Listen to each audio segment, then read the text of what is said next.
Jacked Up Review Show. It's a Jacked Up Review Show. Jacked Up Review Show. It's a Jacked Up Review Show.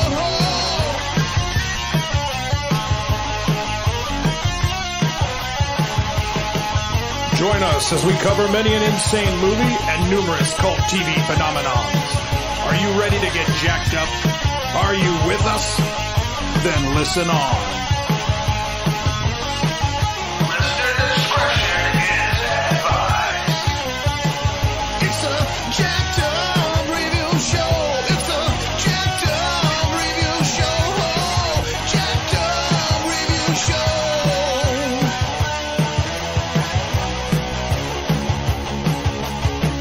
It's a Jacked Up Review Show. It's a Jacked Up Review Show. Jacked Up Review Show.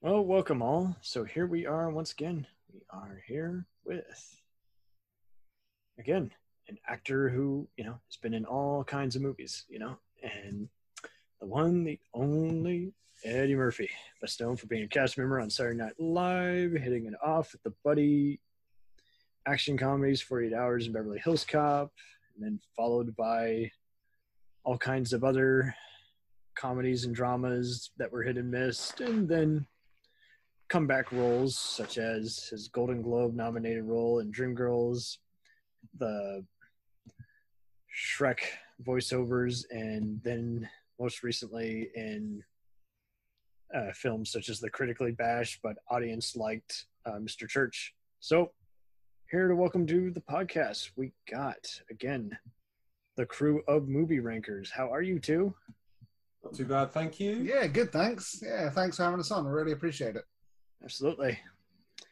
Yep. We got James and Colin here. How are you two? Yeah, I mean, it's midnight over here, so we're burning that midnight oil. But we've got, Midnight oil. Oh my God. we've got a couple of the beers, so yeah, we're doing all right. Excellent. And welcoming back, Jonathan Mark. How are you? I'm good. Alrighty. So I'm just going to circle around. The first timers go first. So what was your introduction to Mr. Murphy, and why did he appeal to you as an actor, if not a singer? Well, I definitely knew him as an actor, first off. I mean, I remember as a kid, I loved my movies as a kid, so I very rarely used to go outside and play.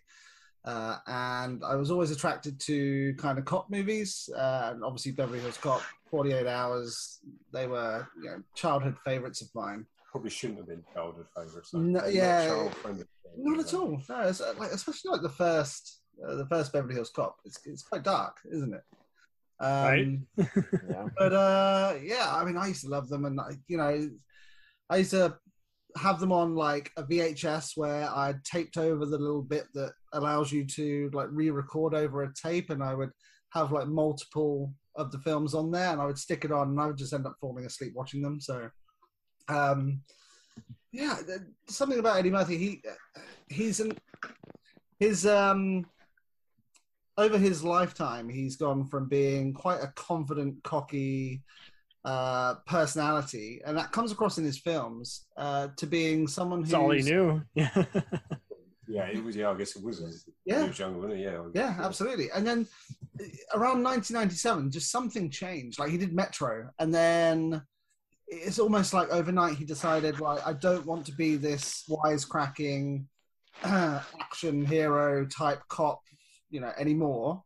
I want to do some more comedy and some more family stuff. So, he did stuff like Dr. Dolittle and Nutty Professor and The Clumps and all that kind of stuff. And I did a voice acting gig in Mulan. And then he progressively got worse from there. And it's hard to say that because like he's obviously made a conscious choice to change the type of role that he was going after. And I know as an actor you don't want to be typecast, but I think sometimes stick to what you're good at. Do you know what I mean?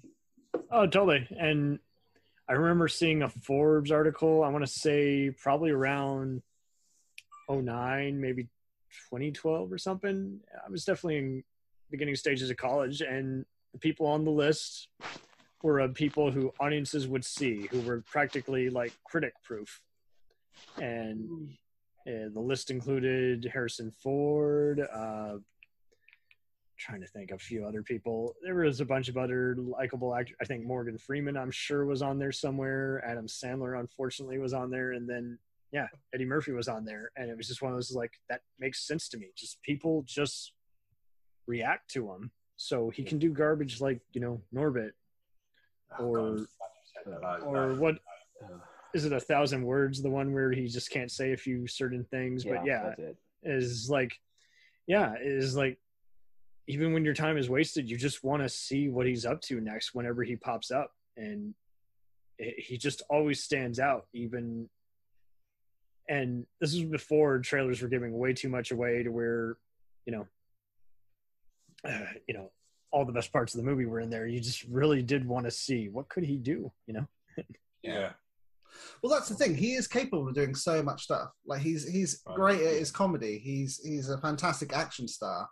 What he did in Dreamgirls and stuff like that as well. Yeah, when he's done the dramatic stuff, but it just seemed like that.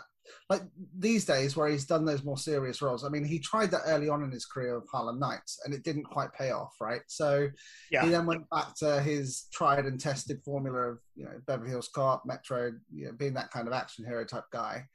And then now as he's gotten older, I think he's transitioning away from those more silly films like Daddy Daycare and Haunted Mansion and that kind of stuff. And he's moved into those, potentially Oscar-winning, award-winning roles like in Dreamgirls and Dolomite Is My Name and that kind of stuff. So it's weird. It's a weird progression because you compare him to someone like The Rock. The Rock did those tooth fairy, like childish kiddie roles to get fired as agent. To get into the industry and to get some titles under his belt. And it seemed like Eddie Murphy kind of has done that in reverse almost. It's quite strange. Yeah. That's a good way of putting it, because it does seem like, everyone's got their bad days, and then there's days where it's like, no, really, what the hell are you doing? You're asleep at the wheel here, my friend. And again, you don't want to be a dick, and at the same time, you also don't want to just let them get away with it. If they, they can do better, you want to tell them, hey, man. And, in a Twitter, thank God he's had enough of a success, and now he kind of just sparingly shows up every once in a while. It's just like, had he had this during Twitter, it would have been really, really harsh. Or would have been. And I don't know about you, but whoever leaked that rumor that he was denied his Golden Globe for Dreamgirls because of Norbit, I think is just so fucking stupid. I don't think he would have gotten it anyway. It's just, it wasn't really a critic's choice for everyone. I mean, it was trying to get that kind of Chicago money, but I doubt it would have gotten it, because movies with minorities typically don't get nominated by the Academy. And I'm saying that based on proof. I mean, Straight Outta Compton was denied awards, and a lot of people thought it should have gotten something. It's tough to see, isn't it? I mean, we got older people there who seem to just want to go with just boring, period pieces. Movies, period movies, stuff like that. And it's just and then when they run out of movies, then their hands are tied, so then they start nominating shit like The Hangover or the Star Trek reboot, like '09 was. I was like, what the fuck? No, these aren't even close. Yeah, definitely. It's But yeah, I'll let you weigh in here a little bit, John. So why was Eddie always in your life, aside from being just a huge SNL fan? Just why were you always checking his stuff growing up? Well, it's mostly because of films just like Beverly Hills Cop or even 48 Hours, Trading Places, and even one that I find to be underrated. I know some don't, The Golden Child. Those are ones that I grew up on. And not only was because of those films, but it was also his charisma. That's what always carried a lot of those films at the time. That's what he was banked on. And that's what I think carried over his career until he eventually stops doing those films, unfortunately. No, that's a good point. And I mean, I did see Golden Child a while back, and I was just like, man, those are some pretty groundbreaking effects that still hold up, and it's a fun movie, even though some of the Asian actors clearly aren't, entirely convincing. But yeah, I mean, Harlem Nights, I also resaw, and I'm with you guys. It's way better on paper than in execution. There's some moments I can see why it's kind of a cult movie. It's very ambitious. It's competently directed, and yet at the same time, it's just not very funny.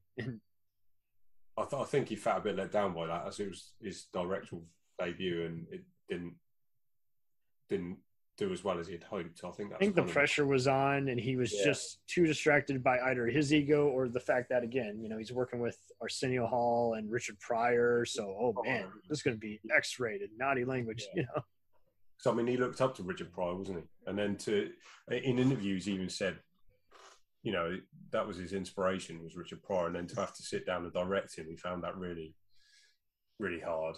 So you can kind of see what situation he was in there.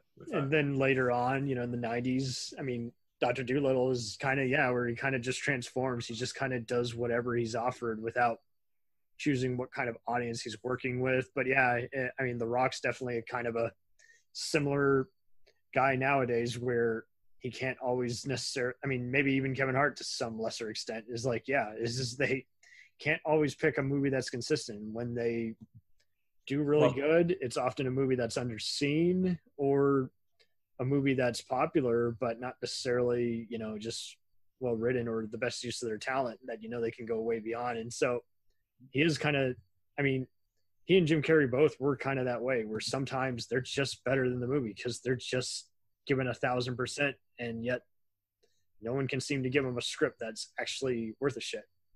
Yeah.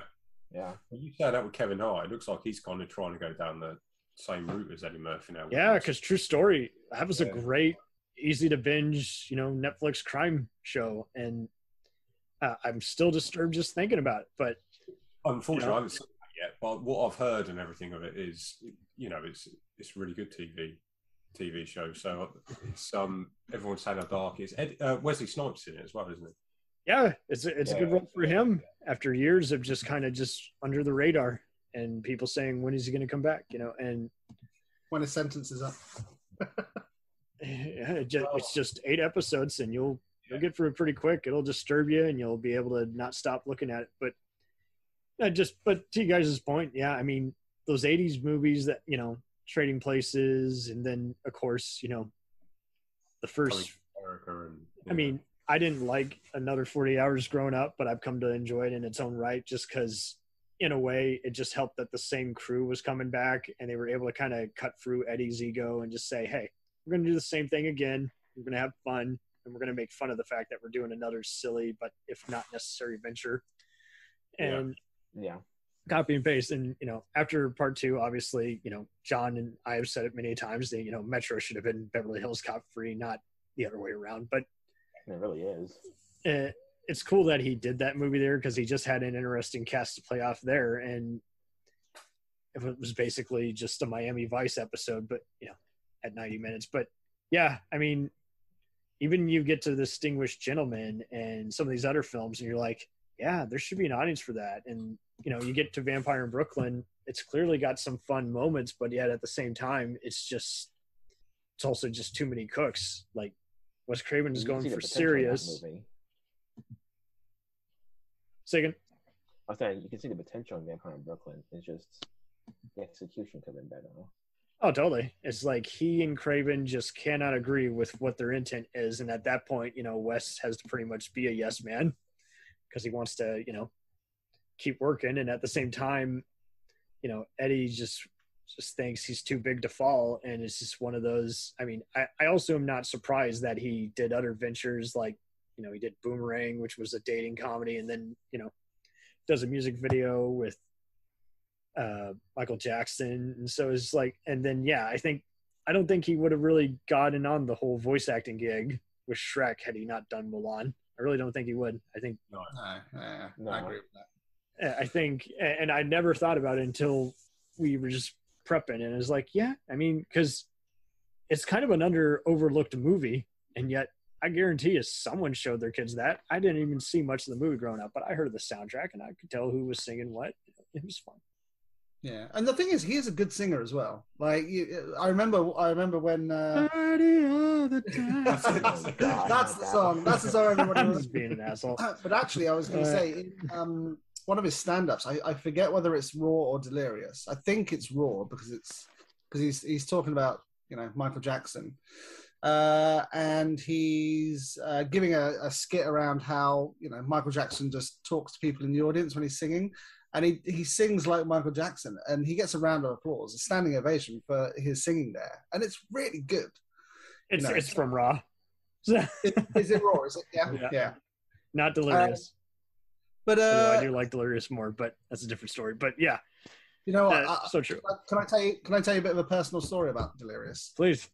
So years ago, when me and Colin were really, really young, we used to go to like car boot sales, and I guess you would call them like flea markets over there, looking for like old horror movies on VHS and stuff like that. And I'd got Raw at this point, but I'd never seen Delirious, and it was back when, you know, you couldn't download on the internet, you couldn't stream it. It wasn't right. on DVD or anything like that.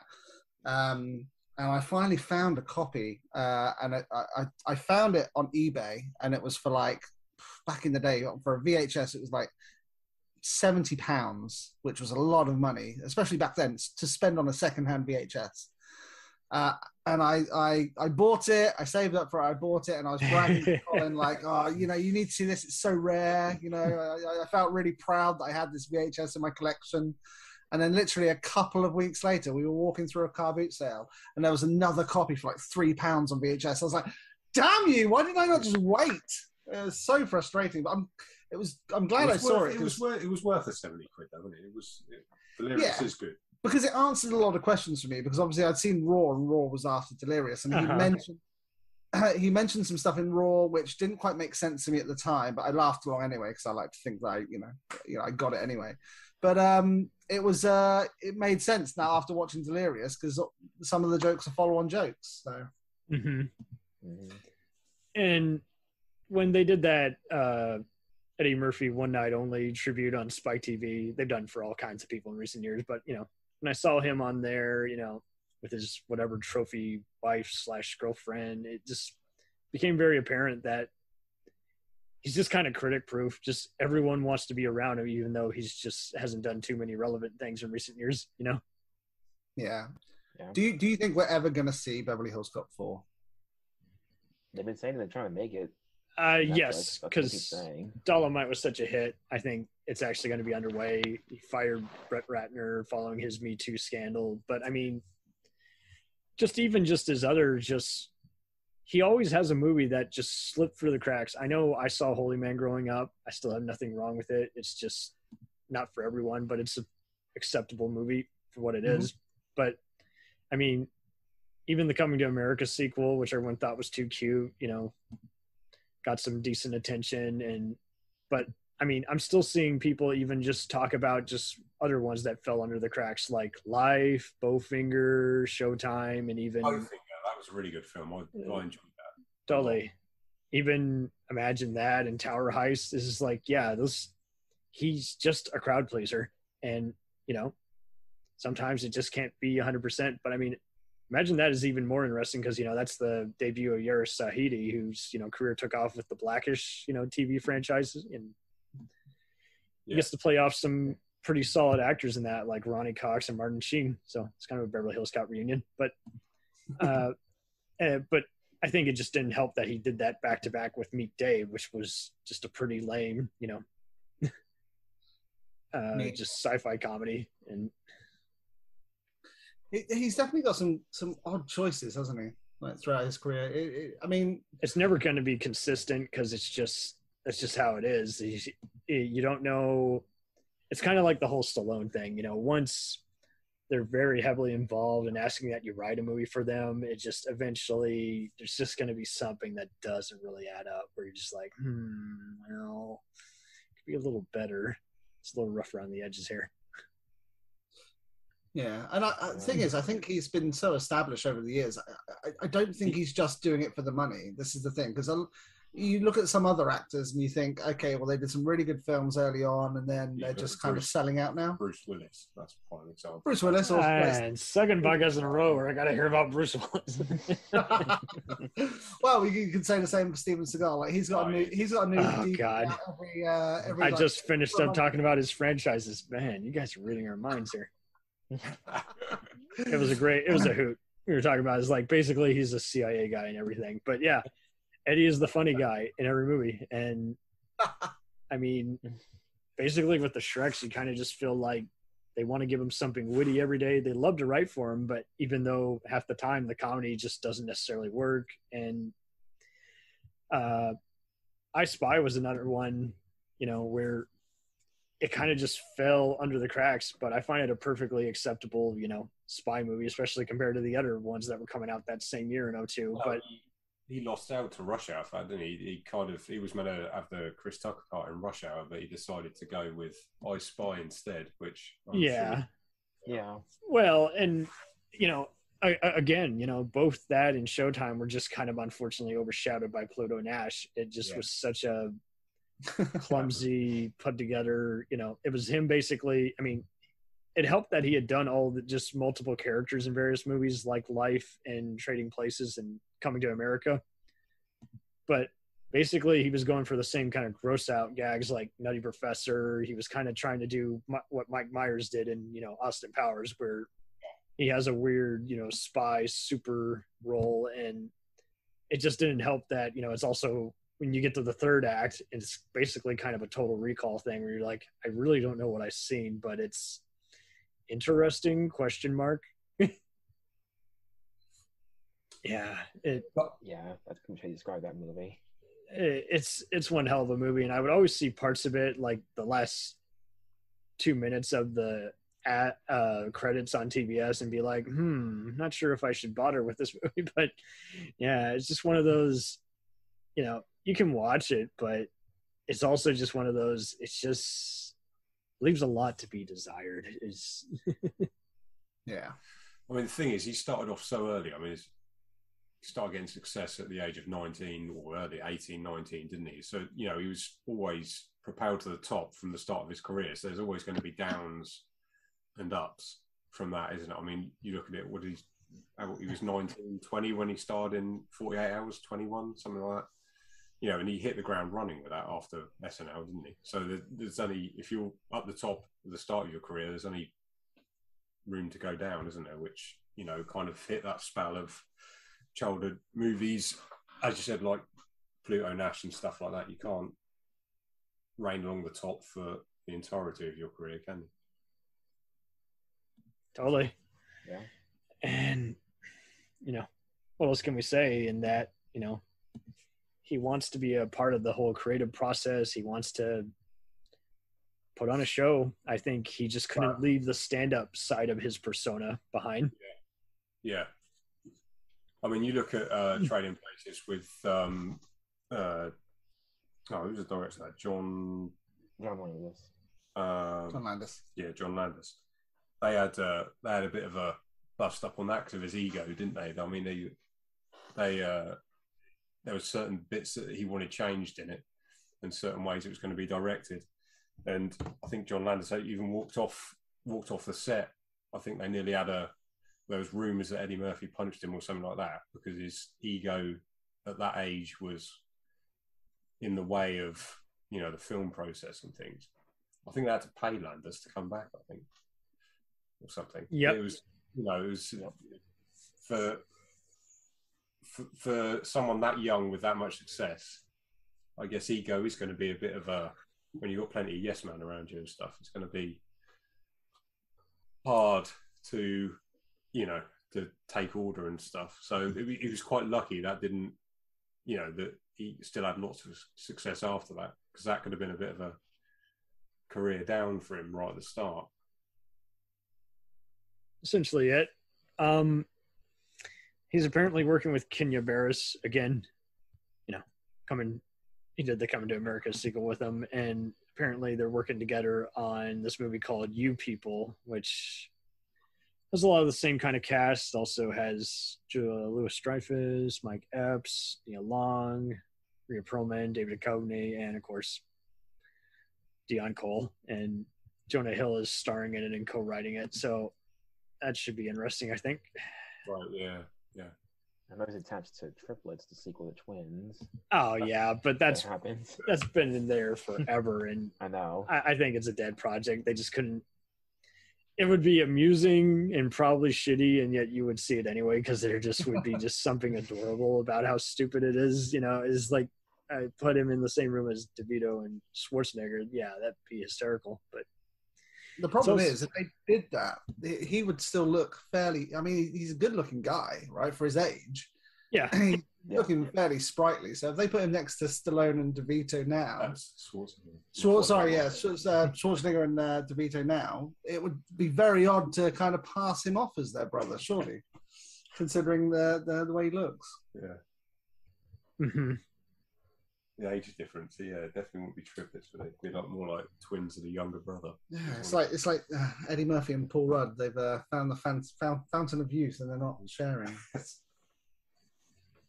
I mean, he even had that sitcom that's kind of been forgotten that was animated. It was kind of a precursor to the Boondocks called the PJs, and yeah, Right. And it seems like he's done so much underrated stuff that just doesn't get talked about much. So PJs, how many series did that run for? Free. Was it 3 series? Was it? Yeah. Couldn't believe it. I thought it was just a brief 1-2 thing, but yeah. Yeah. So as we just said, it was claymation. So I mean, Mm-hmm. wasn't. Yeah, it was. There was a lot of effort that went into that. So. Oh yeah. Late 90s, early 2000s. Wasn't that popular at the time, was it? No, not really. No. Yeah. Pretty interesting. It was like a Disney join, and then Warner Brothers bought it, and it's like, jeez, and aired on Fox. I remember. I have fond memories of it. I remember watching it when I was young, but I can't. So he was the building like super, wasn't he? Yeah, he looked after the maintenance and all that kind of stuff. But I couldn't for the life of me tell you now what actually happened in it. Yeah, I didn't really have much of a plot, I don't think. But yeah, I mean, Ron Howard and Brian Grazer were producers of it, so it's like it's very ambitious and it's very expensive to produce, given the voice talents involved. So it's like, yeah, it's just. Yeah, and then of course he got to work with Michael Jackson, didn't he? After ripping the piss out of him in his stand-up, Michael Jackson must have enjoyed it. And what was the music video? Remember the time? Yep, that's it. Yeah, remember the time. Yeah. You know, so he's had quite the variety, hasn't he, Eddie Murphy? When you start looking into it. Yeah, the best memory I have of Michael Jackson and Eddie Murphy, I forget the award show that they were presenting, or Michael Jackson won an award and Eddie Murphy was a presenter, and he Michael Jackson's mic was a lot lower than he wanted it to be, and he just turned around to Eddie and goes, "Eddie, can you hire this?" And Eddie like started to hire it, but then I think he realised that he's like, "What the fuck am I doing?" You know? Oh, sorry, I didn't. Sorry for the language, yeah, like what am I doing? Michael asked me, and I just lost my mind and just went for it. You know, it was funny. Oh, and then he had that scandal with the transgendered prostitute. What the hell's that about? Oh, no. He was just giving him a lift home, or just giving him a lift home. That's all he was doing. Yes. After saying, "I'm not gay." Fuck you, motherfucker. But it really baffles me, like how these famous people need to pay for sex. I just really don't understand it. Like you're Eddie Murphy. You gotta make yourself happy, baby. Yeah. When was it? It was like I forget the year it happened. 1997. Yeah. Yeah. That's like probably peak Eddie Murphy time, right? So what films were you doing around 97? Metro. Metro. Oh, there you go. That's that Metro money. Just the whole paycheck. Just take my money. Come with me. Well, you've actually said that. Then he had Milan come out after that. That scandal was all going around while he was voicing Mushu. Yeah, Mushu. That's insane. Nowadays, Disney would pull that film, or Yeah. they would just get someone to recast, Yeah. recast him and re-record the audio. Well, speaking of audio recording, apparently, well, it's pretty complicated. Apparently, Phil Morris, longtime actor and voice actor, Atlantis Lost Empire, various Star Trek shows, and Girlfriends, apparently claimed later on that he had to fill in for Eddie Murphy's voice on occasion when Eddie Murphy decided he didn't want to show up. Oh, really? That's fucked up. That's not cool. No. Again, that's what I mean though, about the ego. He had quite so much success at a young age. I guess your ego's just, I'll do what I want when I want. I guess. I mean, I just find it lame that he got paid, but he couldn't add it to his resume. Yeah, it's just it's ridiculous, really, isn't it? You should probably just cut their paycheck a little bit with that if they ain't doing the work. Funny how it works. But I find it interesting. I found out about this one movie that he was supposed to do. That was his serious action film. That was called Die Hard on the Desert, called Sandblast. Really? He would have done it before Metro. And then Never heard of it. That's funny. Joe Silva was going to produce it. And When was this developed? I forgot what this was about, but they said it's supposed to be similar to what Broken Arrow ended up being. So I don't know how that worked out. Joel lost the rights to it. I guess so. But that would have been interesting at least. I imagine like Eddie Murphy turning up in the desert, like Joey from Friends, and they go, "Oh, I'm sorry, our funding's been cut. Stick around though, we might get some money soon, and we can make it." Right. So which do you folks prefer? Do you prefer early Eddie, middle Eddie, or now that he's doing more serious stuff? Early Eddie. Oh yeah, I doubt. I think most will go with early, even though there are a few diamonds in the rough in other eras. Like Dolomite is just a fucking excellent movie, even though he's technically doesn't look like the guy. But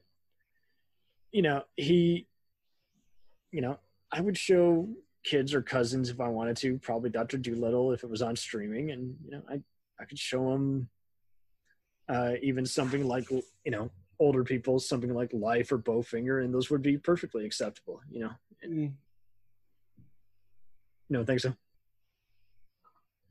No, absolutely. No, I agree. That's the thing about him.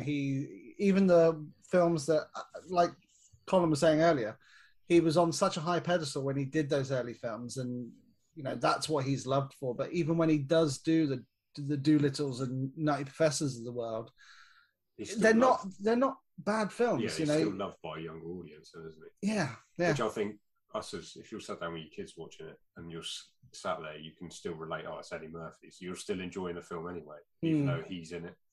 Right. Yeah. Mm-hmm. But yeah, I mean, obviously, after the classics like Beverly Hills Cop and 48 Hours and stuff.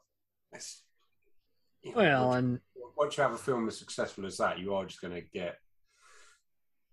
That's going to be held as your gold standard. Yeah, isn't it? So anything other than that, I mean, Beverly Hills Cop, that was stupidly successful. So it was, anything after that is you're going to criticise, I suppose, aren't you? I don't know, but yeah, I think that's what works for him, though. As you said, like even with if your kids are watching it, you can still enjoy his films as they are.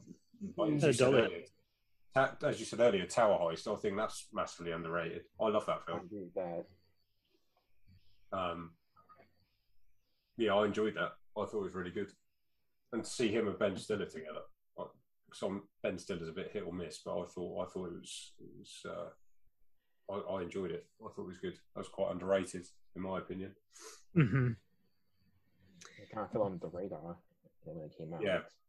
It really is. And I mean, I had Jay Skipworth on. We were talking about his buddy franchises on our special, and he's like, couldn't even see Eddie attempting stand-up nowadays. I don't think that's in his heart anymore. And I think he's not too far, because I mean, when he hosted SNL more recently, he was just doing skits and hosting. He wasn't, hey, I'm going to tell some jokes, So Well, I think now, I don't think his humor would. I don't think it's quite blue, wasn't it? Really. So I don't. He presented or he received an award, the Mark Twain Award, right. and he did this. He did some comedy. He performed. He did his Bill Cosby bit from Raw or Delirious. Again, I forget which one it was. But he kind of brought that back, and he was saying how with the scandal Bill Cosby's been through, they asked him to give back some of his awards. So he did, obviously him playing Bill Cosby, saying that he wasn't going to give back his awards and being, quite blue about it, He actually made fun of that too, where it was so funny. And but that's the thing. I think he has still got it. I think there is something. That was a fun PBS special too. But I mean, what was so cringeworthy about that special was Joe Piscopo giving a speech. He just seemed like he just kept droning on and on. It's like, dude, stop. You literally said all you need to say. Now you're kind of just attempting to do some humor here, and it's just not in your bag of cup of tea anymore. But in the One Night Only Spike TV special, when Adam Sandler was doing a tribute, he claimed that he and Eddie had the same anti-Semitic agent.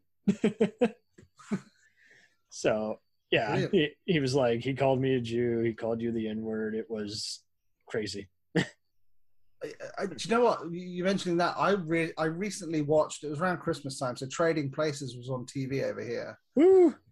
And it shocked me that there's some parts of that film, even though I love the film, there's some parts that would never pass today. That's what I was trying to say. Yeah, that's what I was trying to say about his stand-up. Like you saying he goes about stand-up, would he get away with his material nowadays? I think he would, because again, he's that lovable kind of icon, isn't he? There are some people in the world where they can say stuff and it can be really bad and they can get away with it. Yeah. I think Eddie Murphy's one of those characters. But yeah, Trading Places, which is insane. It didn't help that it was by John Landis. And yeah.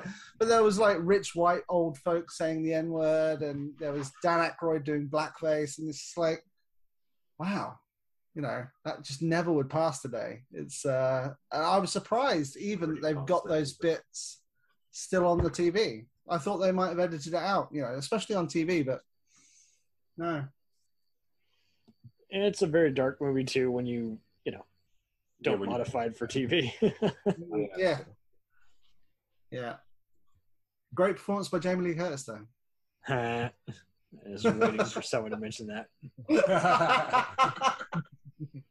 I thought we were going to start with that anyway. Oh God. Anyway, so just closing thoughts on just what you'd like to see Eddie kind of do, or does he even really need to do anything? You can just watch his movies and he's always kind of in a way in your hearts and thoughts. It's tough because you always want to go and see him do something that you admired back in the day. So I would really like to see Beverly Hills Cop 4. That's what I want to see.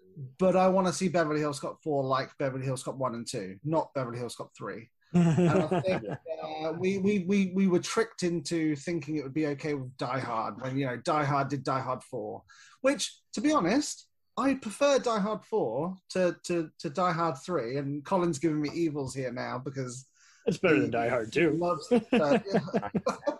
But and then you see these old actors come and reprise some of the roles they've done early on, and even though it's nice to see, after a while it just doesn't feel the same. So if he can do it and do it in a way that feels like those original two, instead of just parodying the franchise, that'd be good. Yeah, or diluting it, just watering it down, like Beverly Hills Cop 3 did. If he can do that, great. If he wants to do stand-up, I mean, you got to stay really low if you're going to go down there. So yeah, absolutely. If he wants to do stand-up, if he wants to do it as him and do it from the heart, then I think it would be good. But yeah, otherwise, I don't think he necessarily needs to do anything at this point. Stuff I'd like him to do, but just doesn't need to do anything. Okay, well, very well said. John, any other thoughts? Pretty much echoed my statement as well. I like to see Beverly Hills Cop 4, but I mean, that's if he wants to do it. And if I mean, basically you got to give him a script that he actually feels is important, as opposed to just one where he just knows in his heart is bad and yet he's under contract to do it. I think that's the other thing too. Comedians really only do so much if they love the material. If they don't love it, then it just becomes a job, and then it just shows in their eyes, I don't really want to be here, but I have to be. That's what I heard it a lot. Yeah. He just was very, uninvolved. And I think, I don't know what it was. I think he, that was back when he was very frisky, just wanting to be around very beautiful co-stars. And I heard about his relation with like Melby of the Spice Girls, and it's like, jeez, he's just a lady killer. And I don't know if that got in the way, and at the same time he could kind of do that because he just made just so much fucking money. It's just like, I mean, that was a massive surprise to us as well. He was young, and by age 30, he's already had his own production company underway. I'm like, that's something. I don't think anyone could do that nowadays. So many people, different market and everything, and it's so easy to get a big head instantly after you get your first gig. And yeah, I mean, I'd like to see him even do just comedy specials. I'd be fine if he just hosted an award special or just some other kind of fun tribute, and that would be enough for me. I mean, but I've seen him host the Oscars, but I know he was supposed to at one point. Yeah, you have Brett Ratner to thank for that. Academy didn't want him, and Ratner decided to call everyone a stupid Jew motherfucker. So brilliant. Yeah, I think that hurt him some. Working with Brett Ratner is just never a good sign. And yeah. Well, maybe we can hold out for the Comedy Central roast of Eddie Murphy one day. That would be hysterical. I would actually watch that and be like, hey, man, I love you, Eddie, but this is going to be some funny material here. Yeah. So I have a question. Can any of you fuckers do the damn Eddie laugh? Well, no, I can't do that. Yeah, I mean, I could try, but it would be awful. I want to hear you try before we talk about doing a roast. Oh, now I love that. I love it. Laughing boy, to quote Bugs Bunny. Laughing boy here. No, I can't do it. You done it? No. That's quite hard. It's wing sauce, but it is what it is. Laugh, isn't it? Yeah. I know Jay Farrell can do it pretty good, but then again, he's just the master doing impressions of everyone. Well, actually, Eddie Murphy was pretty good at that as well, wasn't he? Let's be honest. Impressions. He was awesome. Quite underrated, I think. Well, it's Cosby. Yeah, like I say, it's Cosby's brilliant. Yeah. Oh, God. That Oh, God. was uncanny. Yeah. And it's Michael Jackson. Oh, it's James Brown. James Brown. Yeah. It's James When he's Brown. like the band, like nobody knows what the fuck he's talking about. He's like, Oh, you're off. You're laughing. there you go. Yeah, thanks, man. But no, that was that was really good. I enjoyed that. That's great. He was kind of like the. I mean, you look at Coming to America. That just started off playing multiple characters. That just started something completely for him. But it also started that off for other film franchises as well, wasn't it? I think that was the first time that was ever done with one actor playing multiple characters. Do we know why he did that? Why he felt like he? I guess it's just a challenge, wasn't it? Well, maybe it's the ego thing again. Like, oh, we could get someone in for this role, but you know what? I can do it better. So It is what it is. We'll return after these messages. JRS Podcast is proud to promote AutoCorrect, an independent film company with experienced industry professionals who can serve all your film industry needs. They include self-tapes, voice actor recordings, demo reel editing, script revisions, headshots, and much more. They're Actor Correct at your request. Book them on Instagram. Hey, feeling down? Feeling low? Not enough podcasts about movies in your life? Why not try They must be destroyed on sight. the new podcast cure-all, sure to get you right with the world and on a path to better living. We have exploitation, we have Italian horror, we have zombies, we have slashers, we have crime films, we have spaghetti westerns, we even have sci-fi and sex comedies. So take a dose of... They must be destroyed on sight! As needed, and let the hosts, Lee Russell, Daniel Harper, Paul Romali, and the odd guest host cure what ails you. Warning, may cause atrophy, African consumption, black fever, bone shave, chin cough, colic, cramp colic, dropsy of the brain, elephantitis, grocer's itch, jaundice, mania, miasma, mortification, palsy, Pott's disease, rheumatism, scurvy, St. Anthony's fire, summer complaint, and worm fit in some people. Consult a physician before listening.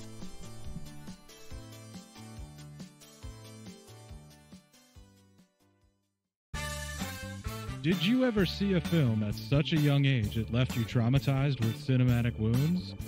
Necrophilia. It's a dead issue, man. Don't push it. Cinema Psyops is a weekly podcast documenting an ongoing experiment on the mind of an unwilling test subject. No one should have to watch this movie. Oh, no one should have to watch this? No one should have to watch this movie. Surprisingly, it's not a topic that a lot of people really want to tackle. I'm shocked, Prudes. I know, really. Right? It's the next sexual frontier that no one wants to explore. I am, in the most sincerest of senses, disappointed in you. It takes a powerful goddess like Connie, jam her arm down the monster's throat and kill it. Oh, I'm still tripping out over that. Even as a kid, I was like, I gotta find a girl like that. Every week, I get a new look of disappointment that I never thought I could get out of it. Unimaginable. At 12 years old, you should not be watching this movie. Obviously. At 13, you should not be. 14, you shouldn't be. I'm not entirely sure even 17-year-olds should be watching this movie. Just because you're offended by something doesn't mean that you have the right to demand that it doesn't exist. Watching this film again, I had all of this like little nerd glee with everything that kept little popping history up. all popping up absolutely. at you. So I totally loved this film. Hey, I know why you couldn't see that. It's because your brain's warped from watching this shit at 12 years old. Yeah, this is a rough movie. I told you ahead of time when we were getting ready to do it that it was How going to be a did you rough watch one. this shit at 12? Because physical wounds heal, cinematic ones don't. Listen to Cinema Psyops. Hey everybody, I'm Corey. And I'm Zach, and we're the hosts of Podcasting After Dark, a cast dedicated to late-night horror and sci-fi of the 80s and 90s, often found on HBO and Cinemax. You know, the movies your parents didn't want you watching as a kid. You can find us every other week on Apple Podcasts, Spotify, Podbean, and Stitcher. This is what you want. This is what you get. Greetings, friends. My name is Dean Legero, and I'm the host of the 3324 podcast. I invite you to join me and my lifelong friend Eric Huber to come with us as we discuss the music and movies that shaped our life. Each week, we'll pick an album or film that we really connect to, and not only give you some great info and trivia, but also discuss, debate, and celebrate what it means to us and the journey it took us on. We also look forward to hearing from you and giving us some of your picks for us to check out and discuss. I think it'll be a really fun experience, so come along with us for the ride. You can find us on your favorite podcast provider and at 3324.buzzsprout.com. Thanks for your time, and welcome to the 3324 family. It's time, let's check our cue, baby. Pair it with a couple brews, baby. We love good movies. We love the bad ones too. So we watch them all and pass their lessons on to you. Oh yeah.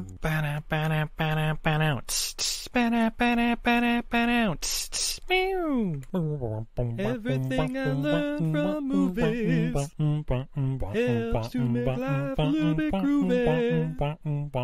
With the one last plot holes and gratuitous movies. It's time to get busy with your friend Steve and Izzy at eilfm.podbean.com. We now continue with our program.